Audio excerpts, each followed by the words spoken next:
Hi, I'm Mike Handverger with Turkey Fast Studios.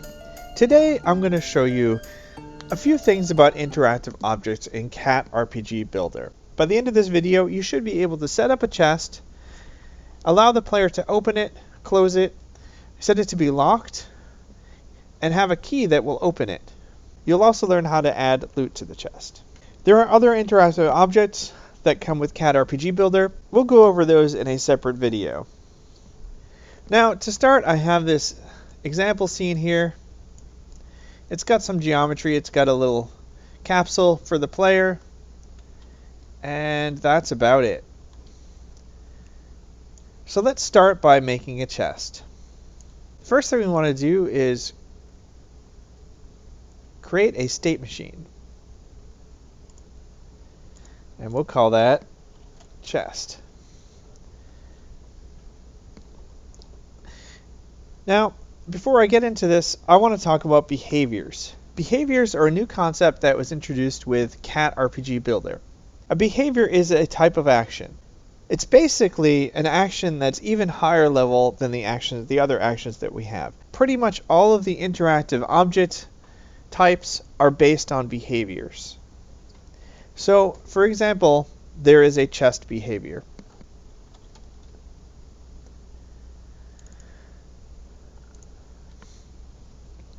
This contains a lot of options, and it basically goes through everything you need for this new state machine to become a chest. We are going to want to give it some geometry, so I've created this, which we're going to add underneath here, and we're going to move it up a bit so it's off the ground. So it's the chest from the Cat RPG demo from Base Cat. It is animated and has an animator. So on our chest behavior, we can look at some of the options. First of all, the target, generally you point that at owner. That's going to be the chest. Required key name, if we wanted to have a key that was needed, we would enter the name of the object or the item, inventory item, to use. We can also have the key destroyed when you use it. You can set chests so that you can only open them. This is open flag is setting the initial state of the chest, whether it's open or closed. You can also set whether it's locked. You can also set it so that it unlocks when the key is used. Now, this means that once you've used the key, the chest is completely unlocked. So if you don't have it set to open only, you could close it and then open it again, and you can open it without the key at that point. You could also have it set to auto loot when it's opened. So if there's loot attached to it, then it would automatically run that interaction and pick the loot. Now, we have some animation. We want to set the animation target to the owner, but also remember we've added this geometry here, so we want to target that. So we'll add a path, and we'll set the path to treasure. And for our open trigger, we're going to set it to open, and our close trigger, close. We could even add a sound. If we wanted to add a sound here, we could do FX, and the open sound would be, how about Open Sesame? And on our audio source options, let's set it to be 100% spatial,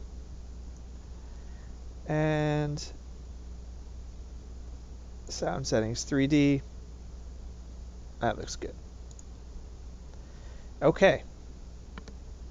So now we should have a chest that can be opened and closed. But we need to be able to interact with it to do that. So what we're going to add on our chest is an interaction manager. And then we're going to set the maximum mouse interaction distance a little bigger. And we're going to right click on the chest, go to cat, interaction, RPG interactive objects, add a chest interaction. Now we want to set the opener to the player. You could also use targeted, actually. That works too. And we could add an additional animation or sound here, but we don't need that. The next thing we want to add is a collider. We'll just add a box collider. And looks like we need to make that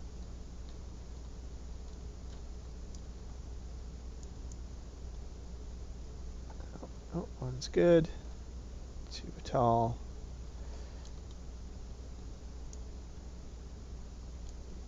That looks good. Doesn't have to be perfect. Alright, let's give this a try.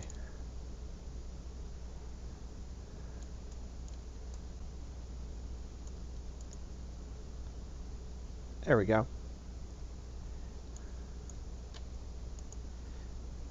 Close. Open. All set. Now, the next thing we can do is, let's say we want to set it to be open only. So if we try that,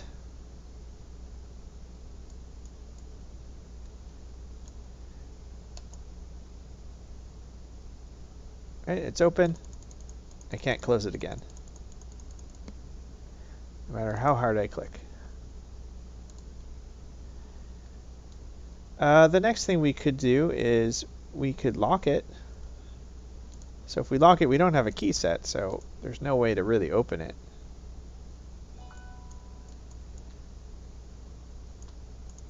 Yep. Can't do that. However, there is a thing we could do. We could add a button here. Right. Let's take a look over here. Let's button down, and we'll say lock. And we'll make the button into a state machine. And we will add a UI button trigger. And we'll add a lock chest action here. And we will set it to unlock. We're going to change this to named. We'll call that chest. So we're going to unlock our chest.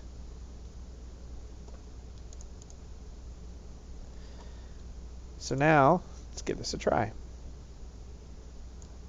So if you didn't want to use a key to unlock it, this is one way you can do it. So it's locked. Let's unlock it. Now it opens. Okay. The next thing, let's actually use a key. So in order to do that, we're going to need an inventory service. Services, inventory. We're going to add a key. There we go. Oops. We need to add one there. Key inventory item. Let's add, oops, to the scene here. Let's add the key pickup on the floor there. So tricky here. So okay, this is called key inventory item. Let's also make sure the player has an inventory manager and auto expand, auto stack stackables. Now let's go back to our chest now that we've settled that up quickly.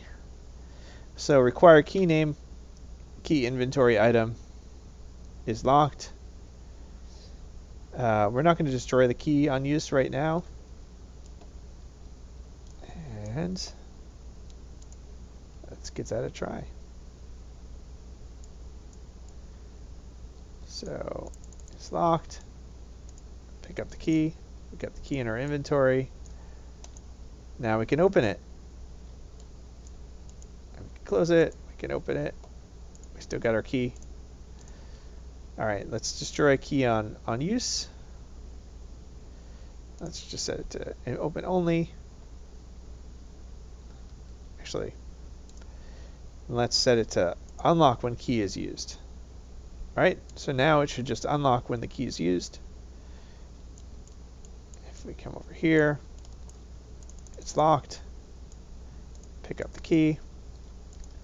It's unlocked.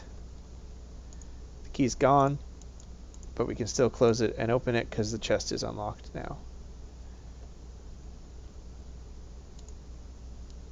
Okay. So the next thing we're going to do is add some loot. So that's pretty easy. We're just going to add a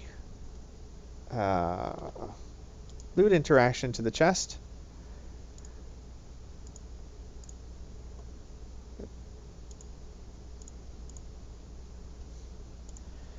For the loot table, oops, there we go. Minimum roll count 1, 3, instantiate. The next thing we need to do is add one more item. So our loot table talks about a bottle. This is the potion item. Right? Yep. Okay, so our inventory service, we just need to add this potion here. Okay, we need to set up one thing here in the interaction manager, which is not to show the interaction selection prefab. So one more thing we want to do is set auto loot on open. All right, let's set this bottle to be a little bit higher up. Give that a try.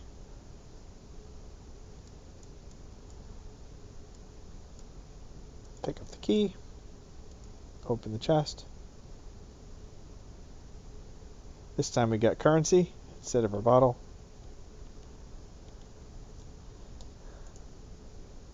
That was the other item in the loot table. Let's try it again.